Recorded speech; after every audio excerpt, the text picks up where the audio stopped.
Hi ನಮಸ್ತೆ ಎಲ್ಲರಿಗೂ. ನಾನು ರುಕ್ಮಿಣಿ.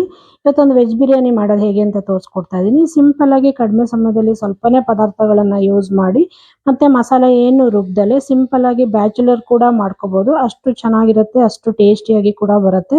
ಮತ್ತೆ ಮಕ್ಕಳಿಗೆ ಲಂಚ್ ಬಾಕ್ಸಿಗೆ ಕೂಡ ಮಾಡ್ಬೋದು. ಖಾರನೂ ಅಷ್ಟು ಇರೋದಿಲ್ಲ. ಹೇಗೆ ಮಾಡೋದು ಅಂತ ನೋಡ್ಕೊಳ್ಳೋಣ ಬನ್ನಿ. ತುಂಬಾ ಚೆನ್ನಾಗಿರುತ್ತೆ, ತುಂಬಾ ಟೇಸ್ಟಿಯಾಗಿ ಕೂಡ ಇರುತ್ತೆ. ಚಟ್ನಿ ಅಥವಾ ಮೊಸರು ಜೊತೆಗೆ ಸರ್ವ್ ಮಾಡ್ಕೊಂಡು ತಿನ್ಬೋದು. ಬನ್ನಿ ಹೇಗೆ ಮಾಡೋದು ಅಂತ ನೋಡ್ಕೊಳ್ಳೋಣ. ಮೊದಲಿಗೆ ಒಂದು ಕುಕ್ಕರ್ ಸ್ಟವ್ ಮೇಲೆ ಇಟ್ಕೊಂಡಿದ್ದೆ. ಕುಕ್ಕರ್ ಕೂಡ ಬಿಸಿ ಆಗಿತ್ತು. ಇವಾಗ ಅದಕ್ಕೆ ಸ್ವಲ್ಪ ಎಣ್ಣೆ ಕೂಡ ಸೇರಿಸ್ಕೊಂಡಿದ್ದೀನಿ. ಜೊತೆಗೆ 1 ಸ್ಪೂನ್ ಆಗೋಷ್ಟು ತುಪ್ಪ ಕೂಡ ಸೇರಿಸ್ಕೊಳ್ಳೋಣ. ಆಪ್ಷನಲ್ಲು ಬೇಡ ಅಂದ್ರೆ ಸ್ಕಿಪ್ ಮಾಡ್ಕೊಳ್ಳಿ. ಎಣ್ಣೆ ಮತ್ತು ತುಪ್ಪ ಎರಡು ಬಿಸಿ ಆಗ್ತಾ ಇದ್ದಂಗೆ ಸ್ವಲ್ಪ ಮಸಾಲೆ ಪದಾರ್ಥಗಳನ್ನು ಸೇರಿಸ್ಕೊಳ್ಳೋಣ. ಚಕ್ಕೆ, ಲವಂಗ, ಏಲಕ್ಕಿ, ಸೋಂಪುಗಳು, ಒಂದು ಪಲಾವ್ ಎಲೆ, ಆಮೇಲೆ ಒಂದು ಮರಾಠಿ ಮೊಗ್ಗು ಕೂಡ ಹಾಕ್ಕೊಂಡು ಒಂದ್ಸಲ ಚಮಚದಲ್ಲಿ ಕೈ ಆಡಿಸ್ಕೊಳ್ತೀನಿ. ಕೈ ಆಡಿಸ್ಕೊಂಡಿದ್ದಾದ್ಮೇಲೆ ಮೀಡಿಯಂ ಸೈಜು 2 ಈರುಳ್ಳಿನ ಉದ್ದುದ್ದ ಕಟ್ ಮಾಡಿ ಸೇರಿಸ್ಕೊಳ್ತಾ ಇದ್ದೀನಿ. ಜೊತೆಗೆ ಒಂದು 5ರಿಂದ 6 ಹಸಿರು ಮೆಣಸಿನಕಾಯಿ ಹಾಕ್ಕೊಳ್ತಾ ಇದ್ದೀನಿ. ಖಾರಕ್ಕೆ ನೋಡಿಕೊಂಡು ನೀವು ಎಷ್ಟು ಬೇಕೋ ಅಷ್ಟು ಸೇರಿಸ್ಕೊಳ್ಳಿ. ಹಸಿರು ಮೆಣಸಿನಕಾಯಿ ಅಷ್ಟೇ ಖಾರಕ್ಕೆ, ಬೇರೆ ಏನು ಇಲ್ಲಿ ಯೂಸ್ ಮಾಡ್ತಾ ಇಲ್ಲ. ಹಾಗಾಗಿ ಹಸಿರು ಮೆಣಸಿನಕಾಯಿ ಮತ್ತು ಈರುಳ್ಳಿ ಎರಡನ್ನೂ ಸ್ವಲ್ಪ ಫ್ರೈ ಮಾಡ್ಕೊಳ್ಳೋಣ. ಸ್ವಲ್ಪ ಫ್ರೈ ಆಗ್ತಾ ಇದ್ದಂಗೆ ಇದ್ರ ಜೊತೆಗೆ ಸ್ವಲ್ಪ ಪುದೀನ ಕೂಡ ಸೇರಿಸ್ಕೊಳ್ಳೋಣ. ಪುದೀನದಲ್ಲಿರೋ ಹಸಿ ಸ್ಮೆಲ್ ಎಲ್ಲ ಹೋಗಬೇಕು.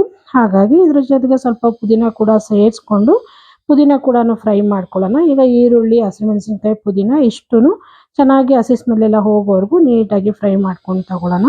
ನೋಡಿ, ಈರುಳ್ಳಿ ಮತ್ತು ಹಸಿಮೆಣಸಿನಕಾಯಿ, ಪುದೀನ ಚೆನ್ನಾಗಿ ಫ್ರೈ ಆಗ್ತಾ ಇದ್ದಂಗೆ 1 ನಿಮಿಷಗಳ ಕಾಲ ಫ್ರೈ ಮಾಡ್ಕೊಂಡಿದ್ದೀನಿ. ಈಗ ನಾನು ಇದಕ್ಕೆ ತರಕಾರಿಗಳನ್ನು ಸೇರಿಸ್ಕೊಳ್ಳೋಣ. ನಮ್ಗೆ ಯಾವ ಥರ ಬೇಕೋ ತರಕಾರಿ ಅಷ್ಟು ತರಕಾರಿಗಳನ್ನ ಸೇರಿಸ್ಕೋಬೋದು. ಕಮ್ಮಿ ಜಾಸ್ತಿ ನೋಡಿಕೊಂಡು ಸೇರಿಸ್ಕೊಳ್ಳಿ. ನಾನಿಲ್ಲಿ ನೋಡಿ ಸ್ವಲ್ಪ ಆಲೂಗೆಡ್ಡೆ, ಆಮೇಲೆ ಸ್ವಲ್ಪ ಗೆಡ್ಡೆಕೋಸು, ಆಮೇಲೆ ಒಂದು ಸ್ವಲ್ಪ ಕ್ಯಾರೆಟು, ಆಮೇಲೆ ಸ್ವಲ್ಪ ಬೀನ್ಸ್ ಹಾಕ್ಕೊಳ್ತಾ ಇದ್ದೀನಿ. ಬೇಕಂದರೆ ಬಟಾಣಿ ಕೂಡ ಹಾಕ್ಕೊಬೋದು, ಚೆನ್ನಾಗಿರುತ್ತೆ. ನಾನು ಬಟಾಣಿ ಏನು ಹಾಕಕ್ಕೆ ಹೋಗಿಲ್ಲ ಇಲ್ಲಿ. ನೋಡಿ, ಇಷ್ಟು ತರಕಾರಿಗಳನ್ನ ಸೇರಿಸ್ಕೊಂಡು ನಾನು ಇದನ್ನು ಮತ್ತೆ ಮಿಕ್ಸ್ ಮಾಡಿಕೊಂಡು 1 ನಿಮಿಷ ಇದ್ರ ಜೊತೆಗೆ ಚೆನ್ನಾಗಿ ಫ್ರೈ ಮಾಡ್ಕೊಂಡು ತಗೊಳ್ತೀನಿ. ಚೆನ್ನಾಗಿ ಫ್ರೈ ಆಗಲಿ ಎಣ್ಣೆಲಿ. ಅಲ್ಲಿವರೆಗೂ 1 ನಿಮಿಷ ಫ್ರೈ ಮಾಡ್ಕೊಂಡಿದ್ದಾದಮೇಲೆ ಈಗ 1 ಸ್ಪೂನ್ ಆಗೋಷ್ಟು ನಾನು ಇಲ್ಲಿ ಶುಂಠಿ ಬೆಳ್ಳುಳ್ಳಿ ಪೇಸ್ಟ್ ಹಾಕ್ಕೊಳ್ತಾ ಇದ್ದೀನಿ. ಇದನ್ನು ಕೂಡ ತರಕಾರಿ ಜೊತೆಗೆ ಚೆನ್ನಾಗಿ ಮಿಕ್ಸ್ ಮಾಡಿಕೊಂಡು ಹಸಿ ಸ್ಮೆಲ್ ಎಲ್ಲ ಹೋಗೋವರೆಗೂ ಚೆನ್ನಾಗಿ ಮಿಕ್ಸ್ ಮಾಡಿ ಬೇಯಿಸ್ಕೊಳ್ಳೋಣ. ಆ ತರಕಾರಿ ಜೊತೆಗೆ ಶುಂಠಿ ಬೆಳ್ಳುಳ್ಳಿ ಪೇಸ್ಟ್ ಕೂಡ ಚೆನ್ನಾಗಿ ಮಿಕ್ಸ್ ಮಾಡ್ಕೊಂಡಿದ್ದಾದಮೇಲೆ ನಾನಿಲ್ಲಿ ಮೊಸರು ಸೇರಿಸ್ಕೊಳ್ತಾ ಇದ್ದೀನಿ. 1.5 ಸ್ಪೂನ್ ಆಗೋಷ್ಟು ನಾನು ಈ ಸ್ಪೂನಲ್ಲಿ ಸೇರಿಸ್ಕೊಳ್ತಾ ಇದ್ದೀನಿ. ನಾನಿಲ್ಲಿ ಟೊಮೊಟೊ ಏನೂ ಹಾಕ್ತಾ ಇಲ್ಲ, ಹಾಗಾಗಿ ಮೊಸರನ್ನೇ 1.5 ಸ್ಪೂನ್ ಆಗೋಷ್ಟು ಸೇರಿಸ್ಕೊಳ್ತಾ ಇದ್ದೀನಿ. ಜೊತೆಗೆ ಒಂದು ಅರ್ಧ ಸ್ಪೂನ್ ಅಷ್ಟು ಗರಂ ಮಸಾಲ, ಅರ್ಧ ಸ್ಪೂನ್ಗಿಂತ ಸ್ವಲ್ಪ ಕಮ್ಮಿನೇ ಸೇರಿಸ್ಕೊಳ್ಳಿ. ಆಮೇಲೆ ಇದಕ್ಕೆ ಉಪ್ಪು, ರುಚಿಗೆ ತಕ್ಕಷ್ಟು ಉಪ್ಪು ಕೂಡ ಸೇರಿಸ್ಕೊಂಡು ಇದನ್ನು ಚೆನ್ನಾಗಿ ಮಿಕ್ಸ್ ಮಾಡ್ಕೊಳ್ಳೋಣ. ನೋಡಿ, ಇಷ್ಟು ಪದಾರ್ಥಗಳು ಚೆನ್ನಾಗಿ ಮಿಕ್ಸ್ ಆಗಿ ಇದರಲ್ಲಿ ಎಣ್ಣೆ ಬಿಟ್ಕೋಬೇಕು. ಅಲ್ಲಿವರೆಗೂ ನಾವು ಇದನ್ನು ತರಕಾರಿನ ಚೆನ್ನಾಗಿ ಮಿಕ್ಸ್ ಮಾಡಿಕೊಂಡು ಫ್ರೈ ಮಾಡ್ಕೊಳ್ಳೋಣ. ಚೆನ್ನಾಗಿ ಫ್ರೈ ಮಾಡ್ಕೊಬೇಕು, ಎಣ್ಣೆ ಎಲ್ಲ ರಿಲೀಸ್ ಆಗಬೇಕು ಅಲ್ಲಿವರೆಗೂ. ನೋಡಿ, ಇವಾಗ ಎಣ್ಣೆ ಎಲ್ಲ ರಿಲೀಸ್ ಆಗಿದೆ, ಚೆನ್ನಾಗಿ ಮಿಕ್ಸ್ ಆಗಿದೆ ಕೂಡ. ಇಷ್ಟ ಆದರೆ ಸಾಕು.